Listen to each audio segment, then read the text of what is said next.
사랑하는 영락교회 지체들에게 주 안에서 평화의 인사를 전합니다.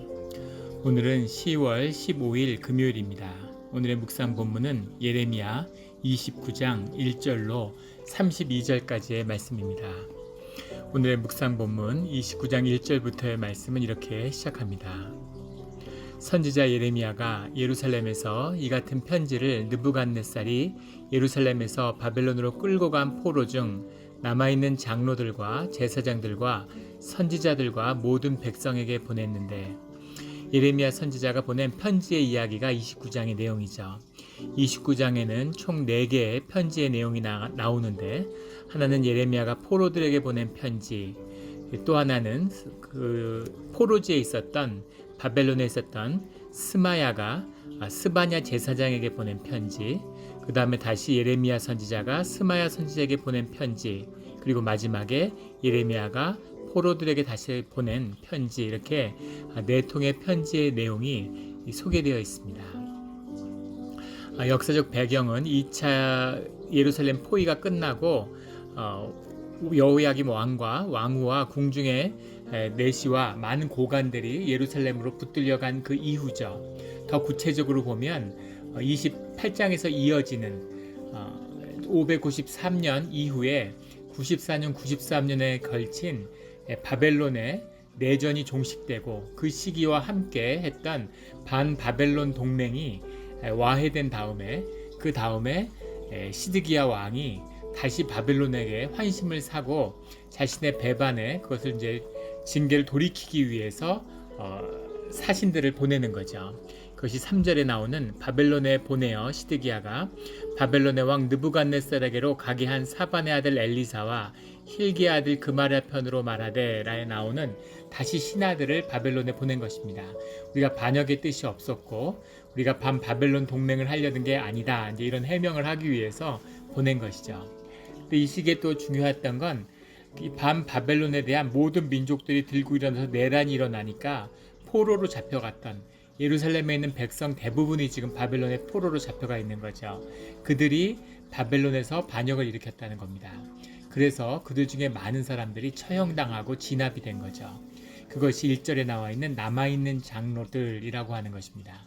장로들이 지도자들이니까 사람들을 단합하고 이끌어서 반란을 주도했는데 그것이 실패하면서 많은 장로들이 처형을 당한 거죠. 그리고 남아있는 장로들이 있는 겁니다. 그런데 그 가운데에서 여러 가지 동요가 있는 거죠. 어떻게 해야 되느냐? 근데 스마야나 아합이나 시드기야 같은 선지자들이 바벨론에 있어서 거짓 선지자들이죠. 하나님의 뜻이 우리한테 있으니까 다시 싸우고 끝까지 맞서 싸워야 된다, 이렇게 이야기하는 거죠.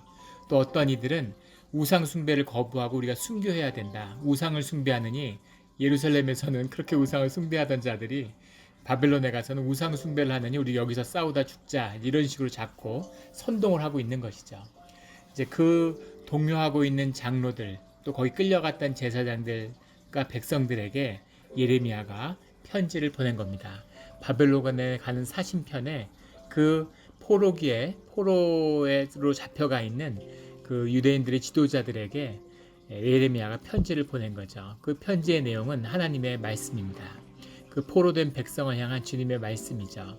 5절에 보면 너희는 집을 짓고 거기에 살며 텃밭을 만들고 그 열매를 먹으라.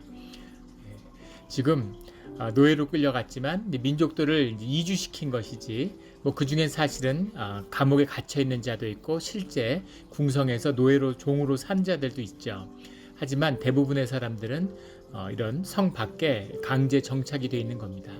천막을 짓고 장막을 짓고 살고 있는 자들에게 집을 짓고 밭을 일궈라, 그리고 열매를 먹어라, 이렇게 주님의 말씀을 전하는 거죠. 이제 돌아가나, 언제 돌아가나, 그리고 막 거짓 예언자들의 말씀이 임해서 우리 58장에 나눈 것처럼 2년 안에 우리가 돌아간다, 곧 회복된다, 이렇게 얘기해서 지금 언제 돌아가야 되나, 금년에 돌아가나 내년에 돌아가나 하고 있는데 텃밭을 만들고 집을 짓고 거기 살아야 된다, 이런 말씀이 증거되는 거죠. 선포되는 겁니다. 6절에 아내를 맞이하여 자녀를 낳으며 너희 아들이 아내를 맞이하며 너희 딸이 남편을 맞아 그들로 자녀를 낳게 하여 너희가 거기에 번성하고 줄어들지 아니하게 하라, 이런 말씀을 또 선포하는 거죠. 가정을 이뤄라 라는 겁니다. 가정을 이루고 공동체를 이루어서 거기서 살아야 된다. 이렇게 말씀하시는 겁니다. 7절에는 거기서 더 나아가서 너희는 내가 사로잡혀 가게 한 그 성읍의 평안을 구하고 그를 위하여 여호와께 기도하라. 이는 그 성읍이 평안함으로 너희도 평안할 것임이라. 가정을 이루고 집을 지으라는 것도 사실은 충격적인 말씀이었겠죠. 그런데 거기서 바벨론 왕을 위해서 바벨론을 위해서 기도해라 라고 주님이 말씀하신다는 겁니다. 네. 포로기의 유대인들이 참 받아들이기 힘든 말씀이었겠죠. 주님 언제 돌아갑니까? 그런데 거기에 대한 대답은 집을 짓고 가정을 이루고 자녀를 많이 낳고 잘 살아야 된다. 바벨론을 위해서 기도하는 자들이 돼야 된다. 이렇게 말씀하시는 거죠. 이건 무슨 의미일까요?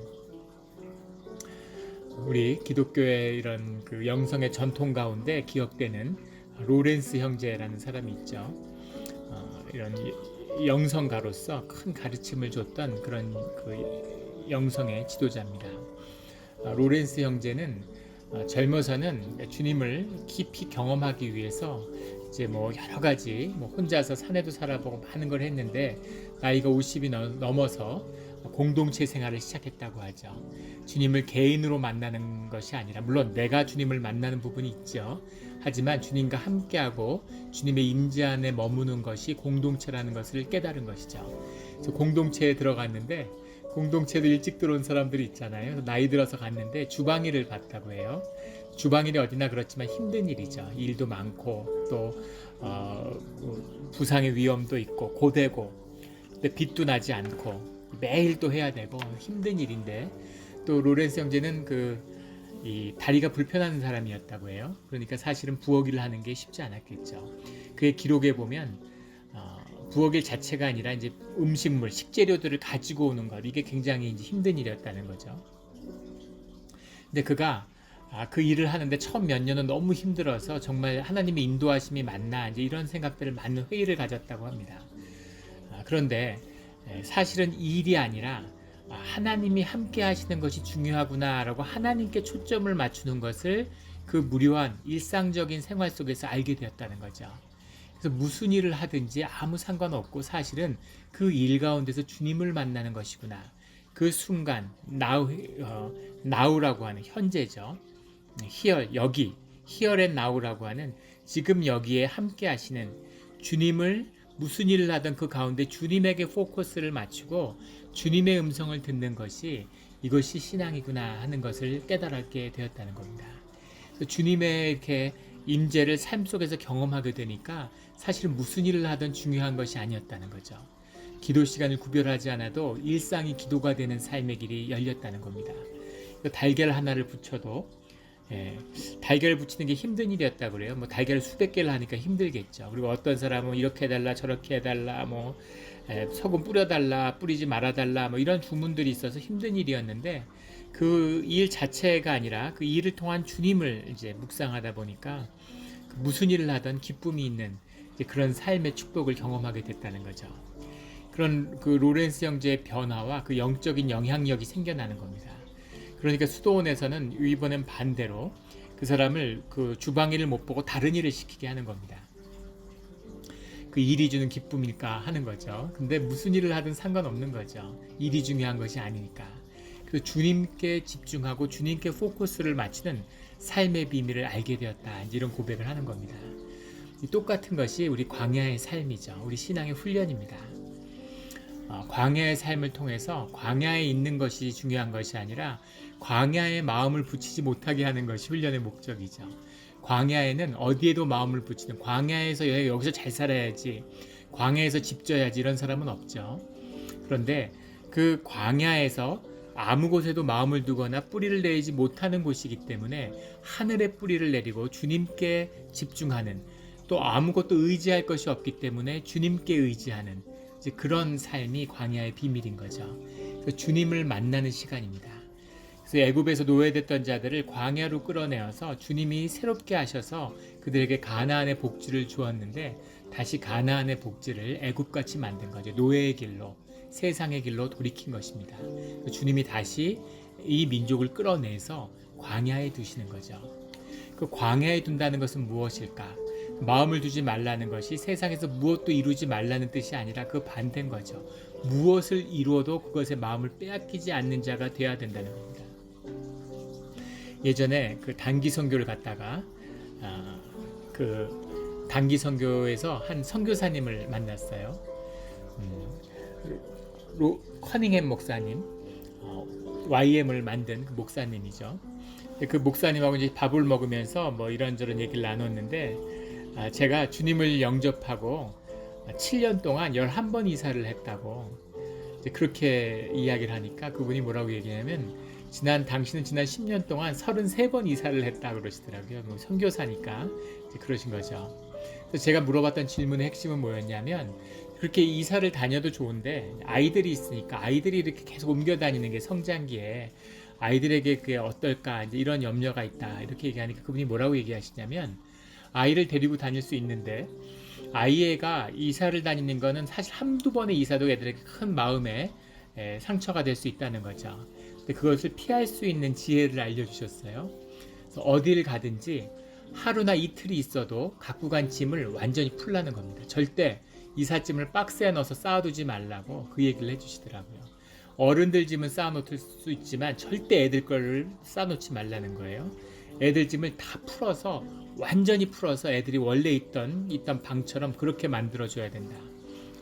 하루를 있어도 하루 종일 쌓고 하루 종일 풀어도 그 일을 똑같이 그렇게 아이들이 있던 방처럼 해주라는 거예요. 그러면 아이들이 심리적인 데미지를 받지 않는다고 그렇게 얘기하더라고요. 진짜 신기하죠. 애들이 성장 과정에서 그 영향을 얼마나 어떻게 받는지를 보았습니다. 이것이 광야의 삶이죠. 주님이 광야의 삶에 출애굽기를 잘 보시면 전날 밤에 짐을 풀고 다음날 아침에 싼 적이 있어요.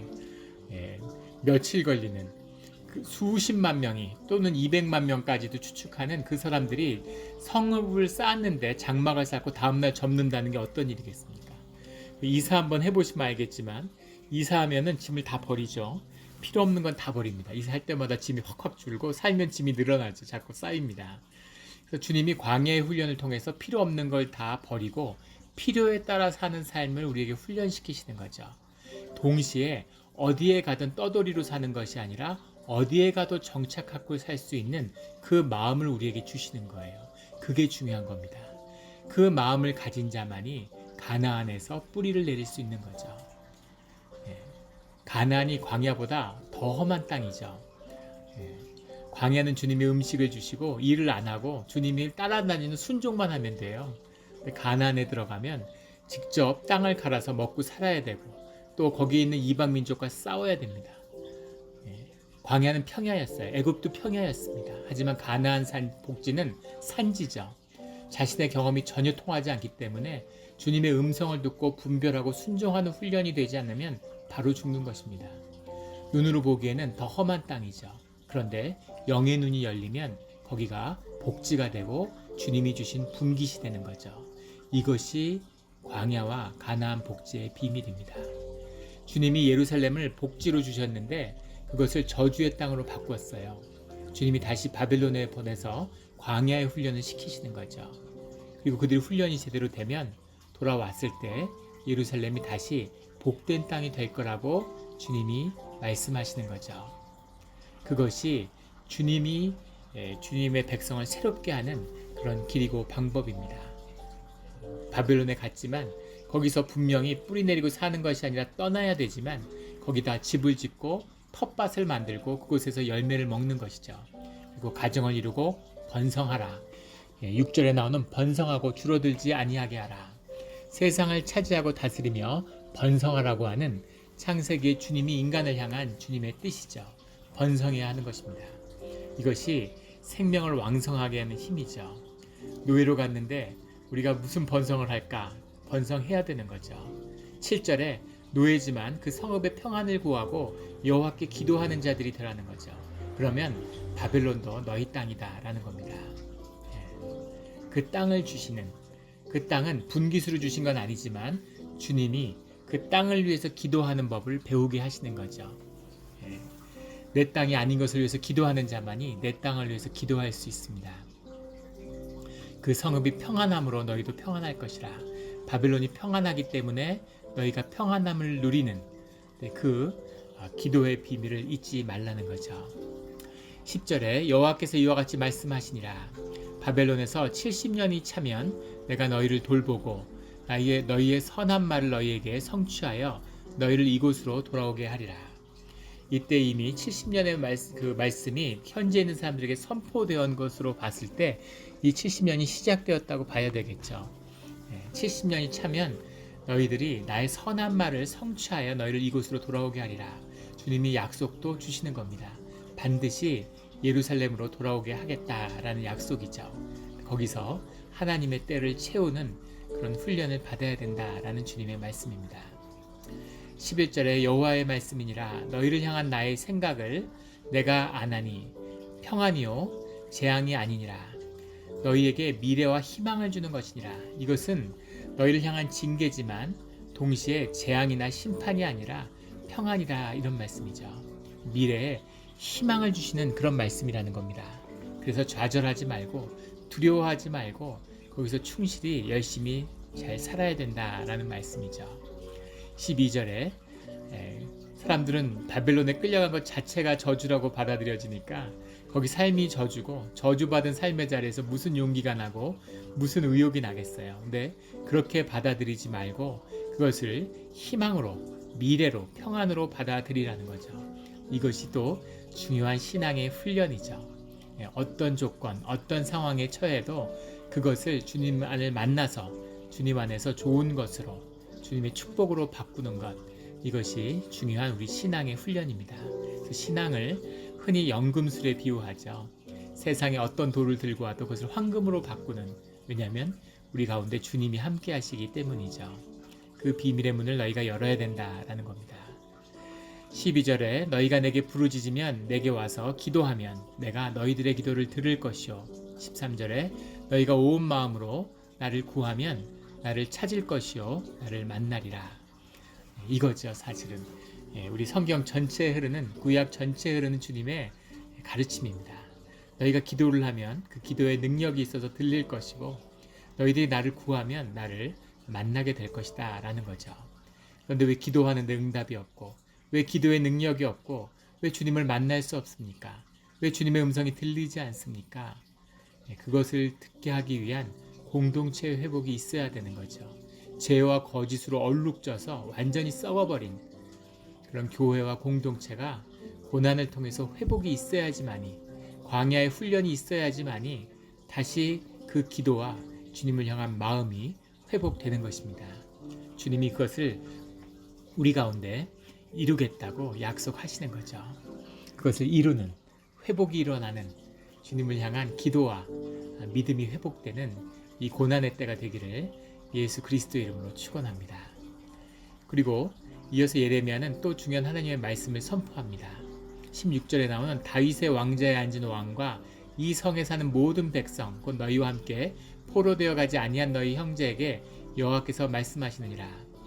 예루살렘의 남은 자들은 운이 좋았고 끌려간 자들은 불행하다 이렇게 생각하는 사람들에게 너희가 복되고 예루살렘의 남은 자들은 칼과 기근과 전염병으로 그렇게 징계를 당하고 몹쓸 무화과 같이 되고 만다라고 말씀하는 거죠.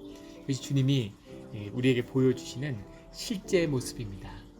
우리 눈에 보이면서 좋아 보이는 것을 좋다고 생각하죠. 선악과의 열매를 먹어서 눈이 밝아져서 눈에 좋은 것이 좋은 것인 줄 아는 겁니다. 좋은 게 좋은 것처럼 이때 제일 좋은 선택을 한 사람들은 재산을 챙겨서 애국으로 도망간 사람들 같이 보여요. 그 사람들은 완전히 역사 속에서 사라지는 그런 사람이 됐죠. 예루살렘의 남은 자들은 운이 좋았을 것 같지만 그들이야말로 진정한 고난과 징계의 희생자들이 됩니다. 그리고 가장 나빠 보였던, 가장 불행해 보이던 바벨론으로 끌려간 자들, 그 끌려간 자들이 주님의 회복을 받고 다시 정결함을 입게 되는 것이죠. 이것이 주님의 역사입니다. 눈에 보이는 것이 아니라 주님의 역사를 봐야 되는 거죠. 현상이 아니라 실제를 봐야 되는 거죠. 21절에 골라의 아들 아합과 마아세아의 아들 시드기야에 대하여 이와 같이 말씀하시니라. 그들은 내 이름으로 너희에게 거짓 예언한 자라. 보라 내가 그들을 바벨론 왕 느부갓네살의 손에 넘기리니 그가 너희 눈앞에서 그들을 죽일 것이라. 22절에 여호와께서 너를 바벨론 왕이 불살라 죽인 시드기야 아합 같게 하시길 원하노라 라는 게 일종의 이런 사람들이 말하는 비유가 됐다는 거죠. 아합과 시드기야, 이건 왕 시드기야가 아니라 선지자 시드기야죠. 거짓 선지자 아합과 시드기야가 바벨론 왕에게 끌려가서 불에 태워 죽였는데 이것이 주님이 하신 일이다.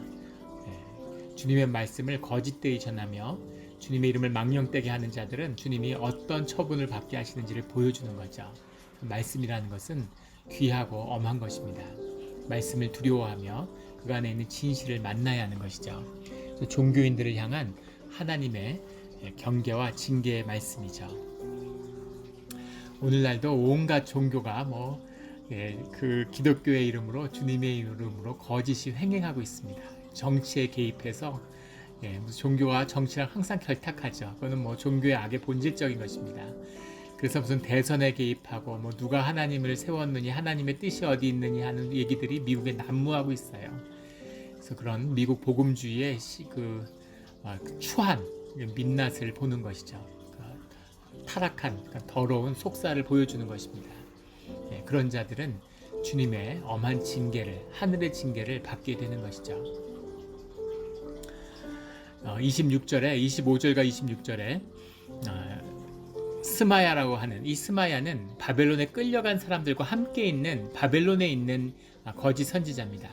근데 이 거짓 선지자 스마야가 예레미야의 말씀에 영향력이 있고 그 말씀에 감동된 자들이 있으니까 예레미야의 편지가 주어지니까 이제 이건 우리가 반란을 일으키면 안 되고 여기서 정착하고 잘 살아야 된다더라, 이런 분위기가 있는 거죠. 그러니까 사람을 선동하던 이 거짓 선지자 스마야가 편지를 예루살렘으로 보낸 거죠.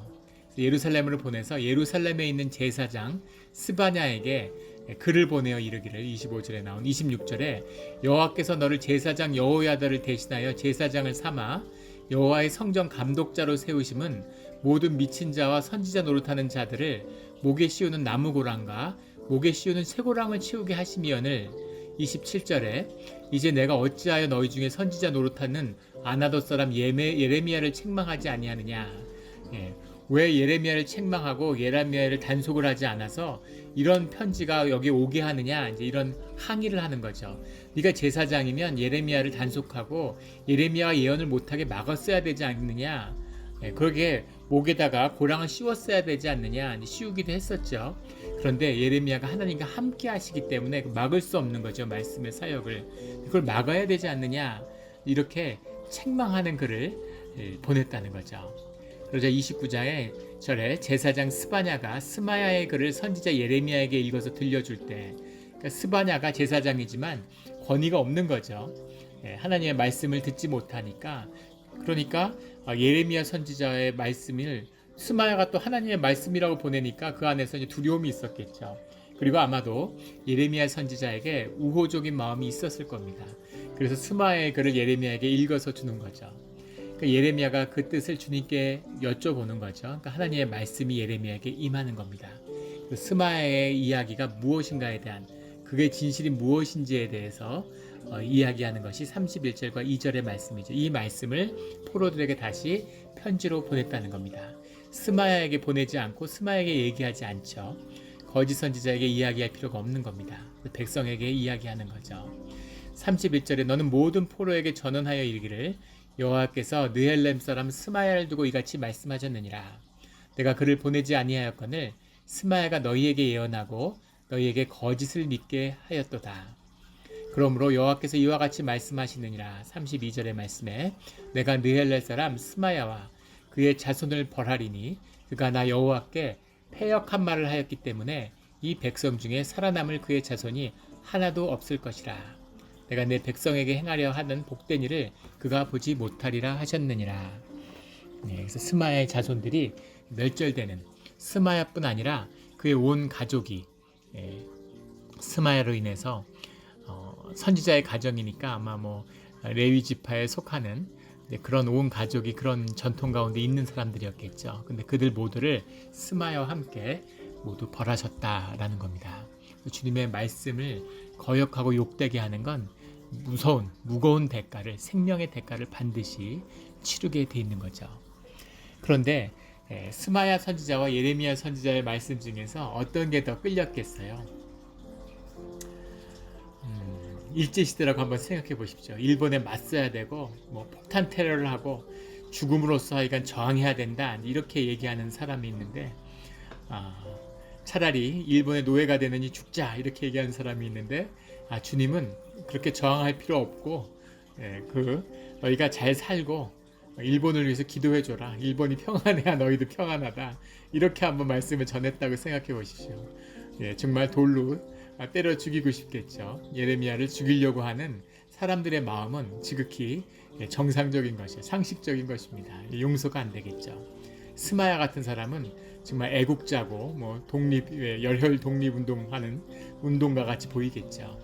그러나 주님이 역사의 주인이시고 주님의 말씀을 듣는 것이 언제나 참이라는 거죠. 주님이 왜냐하면 그 모든 것의 결과를 인도하시며 이루시며 만드시고 책임지시는 분은 주님밖에 없기 때문입니다. 스마야가 무슨 역사에 책임을 질 수 없죠. 알지도 못하지만 시드기야가 아합이 그런 책임을 질 수 없는 거죠. 오직 주님만이 그 실제의 역사를 움직이시며 그것을 말씀으로 선포하시는 분이기 때문이죠. 그래서 껍데기에 현상에 조건이 어떻게 보여도 눈으로 어떻게 보이는 일이라도 주님의 음성을 따르는 것이 삶의 답이 된다는 겁니다.